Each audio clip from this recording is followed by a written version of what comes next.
নমস্কার বন্ধুরা, রূপা রান্নাঘরে একটি নতুন রান্না ভিডিও সকল বন্ধুদেরকে অনেক অনেক ভালোবাসা দিয়ে স্বাগত জানাই। আমি আজকে খুব এক সুস্বাদু নিরামিষ রান্না শেয়ার করব।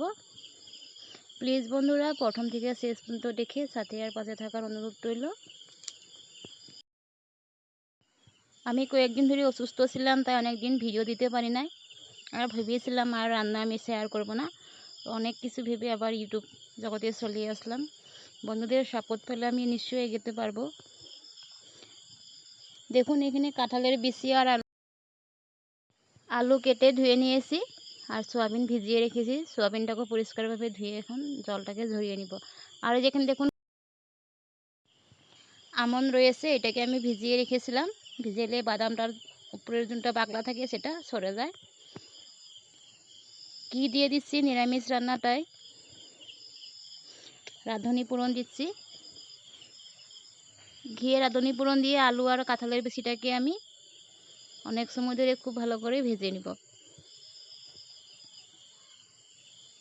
খুব কম উপকরণের খুব টেস্টি একটি সুস্বাদু রেসিপি বন্ধুরা। দেখুন কাঁঠালের বিচি আলুটাকে আমি লাল করে ভেজে নিয়েছি। এখন আমি ধুয়ে রাখা সয়াবিনগুলিকেও দিয়ে দিচ্ছি। আবার অনেক সময় ধরে খুব কম আছে লাল করে ভেজে নিব।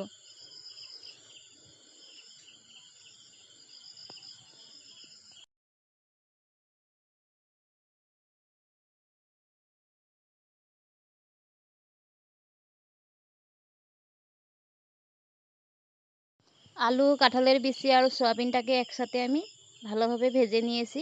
আর এখানে দেখুন পরিমাণ মতো নুন, হলুদ, চা চামচের হাফ চামচ লঙ্কার গুঁড়ো, সামান্য পরিমাণে চিনি, জল দিয়ে ভালোভাবে মিশিয়ে নিব। মিশিয়ে আমি এখন এই যে ভেজে রাখা আলু, কাঁঠালের বিচি আর সয়াবিনের সাথে মশলাগুলিকে দিয়ে অনেক সময় ধরে ভেজে নিব।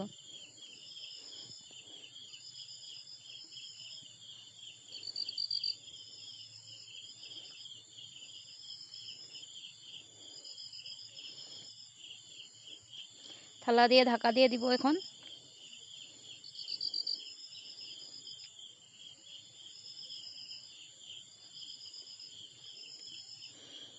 সবজিগুলি আমার খুব ভালোভাবে ভাজা হয়ে গেছে দেখুন বন্ধুরা মশলার সাথে।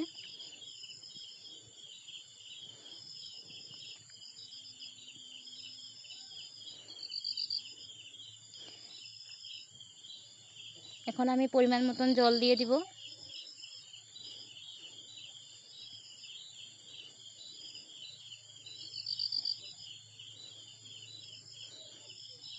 আর এই পাশে দেখুন আমন, ভাজা জিরে, শুকনা কলার ভাজা ধনে এখন আমি বেটে নেব শিলনোড়ায়।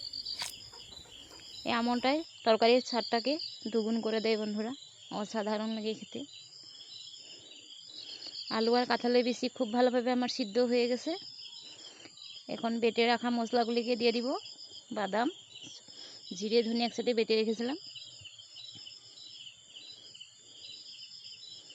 বাদাম আছে তাই মশলাটা সাদা সাদা হয়েছে আর তরকারিটা প্রায় সাদা হয়ে গেছে দেখুন।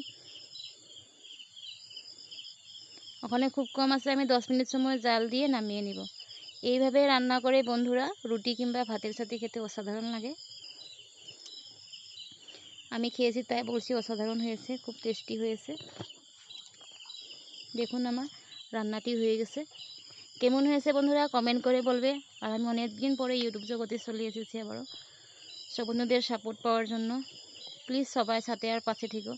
আর যারা নতুন বন্ধুরা এখনও আমার চ্যানেলটিকে সাবস্ক্রাইব করেন না, প্লিজ সাবস্ক্রাইব করে আমার পরিবারের একজন হয়ে যাওয়ার অনুরোধ রইল। আর আমার এই রান্নার রেসিপিটি ভালো লাগলে সব বন্ধুদের কাছে শেয়ার করে দেবে। সত্যি বলেছি অনেক টেস্টি হয়েছিল। নমস্কার, সবাই যেন ভালো আর সুস্থ থাকে।